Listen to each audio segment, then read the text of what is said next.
વીરપુર પગપાળા સંતનું ભવ્ય સામૈયા સાથે સ્વાગત। દર્શક મિત્રો, મરચુ ન્યૂઝ મોરબીમાં આપનું હાર્દિક સ્વાગત છે।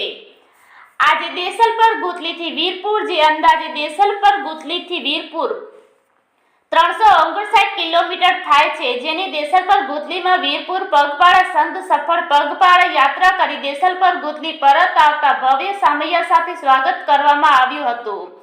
આ પગપાળા સંતમાં કનૈયાલાલ ઠક્કર, જેઠુબા સોઢા, જસાભાઈ આહિર ધામાઈ, અકબર સોઢા તેમજ તેમની સાથે સેવામાં ગુલાબસિંહ જાડેજા મુરુ જેવો આજે 10 દિવસની પગપાળા યાત્રા કરીને વીરપુરથી પરત ફરતા આજે દેસલપર ગુથલીમાં તમામ ગ્રામજનો દ્વારા ભવ્ય સામૈયા સાથે જય જલારામ સાથેના જય જયકાર બોલાવી, જેના કારણે દેસલપર ગુથલીનું વાતાવરણ મિની વીરપુર બની ગયું હતું અને સર્વે ભાઈ બહેનોએ આ ધાર્મિક ક્ષણનો લાભ લઈ આનંદ વ્યક્ત કર્યો હતો।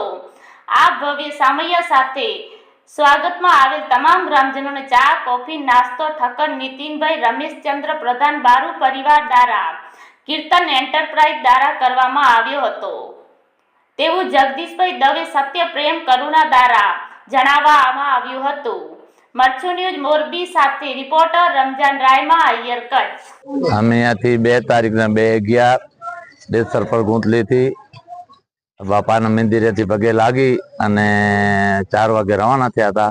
પછી ગુથલી માના મંદિરે ગયા અને અહીંયાથી અમને 10 દિવસ લાગ્યા અને બેચમાં બહુ અમને આનંદ આવ્યો। અમે ઠક્કારા કને ગયા તો અહીંયા એક રામ મંદિર છે, એનામાં આજે 11 મહિના થયા અખંડ જ્યોત અને ધૂન રામધૂન એ 5 ગામ ભેરીને કરે છે અને બહુ આનંદ મગ્ન એના પર લાભ લીધો અને બીજા પણ ભાઈઓ ઘણા લાભ લીધો અને અમે દશેદી દાદાના બાપાના દર્શન કરી અને પાછા દેસલપર આવ્યા હતા। દેસલપર વાળે માણસે બહુ અમારો માનથી ને બધું સન્માન કર્યો, એનો પર અમે આભારી છીએ અને બહુ આનંદ મંગળ થયો અને અમારી યાત્રા સફળ રહી।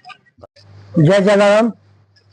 આજે અમારા ગામની અંદર દેસલપર ગુથલીથી એક લાંગા અનવર, સોઢા અનવર અને શ્રી કનૈયાલાલ ઠક્કર તેમજ જસાભાઈ ધામાઈ અને જેઠુબા સોઢા એ દેસલપુરથી વીરપુર પગયાત્રી કરી હતી અને તે સહી સલામતે આજે 12મા દિવસે એ દેસલપુર પધાર્યા। એમનું અમે મુસ્લિમ સમાજ પણ ઘણું બધું સ્વાગત કર્યું છે અને એને અમે આભાર વિધિમાં કહી છે અને હું શુભેચ્છા આપું છું કે એમની જે યાત્રા હતી એમની યાત્રા જલારામ બાપુ કામયાબ કરે એવી હું શુભેચ્છા આપું છું।